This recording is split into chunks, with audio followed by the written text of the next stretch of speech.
তুমি জানো, যত নম্রতা জানো, যত কার্টিসি তুমি জানো, সব কার্টিসি তুমি তোমার মা বাবার জন্য খরচ করবা। এরপর আল্লাহ বললেন ওয়াখফিদ লাহুমা জানাহায যুল্লি মিনার রাহমাতি ওয়া কুর রাব্বিরহামহুমা কামা রাব্বায়ানি সাগীরা। তোমার যত ক্ষমতা আছে, সম্পদ আছে, মা বাবার জন্য বিলিয়ে দাও। বেতন পেলে টাকাটা আগে মায়ের হাতে দাও। বউরে তো দিবেনি, আগে কিছু মায়ের হাতে দিয়ে, ঠিক কিনা?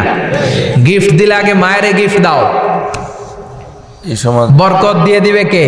এই সমাজে মারে মার হাতে তুলে দাও, বরকত আছে না নাই? মায়ের হাতে আগে দিলে ওই বেতনের ভেতরে বরকত ঢুকায় দিবে কে? আর বাবা মা একজন কিংবা দুইজন যদি দুনিয়া ছেড়ে বিদায় নেয়, তাদের কবরের সামনে দাঁড়িয়ে চোখের পানি ছেড়ে পড়তে আরম্ভ করো রব্বির হামহুমা কামা রাব্বায়ানি সাগীরা ওয়া কুর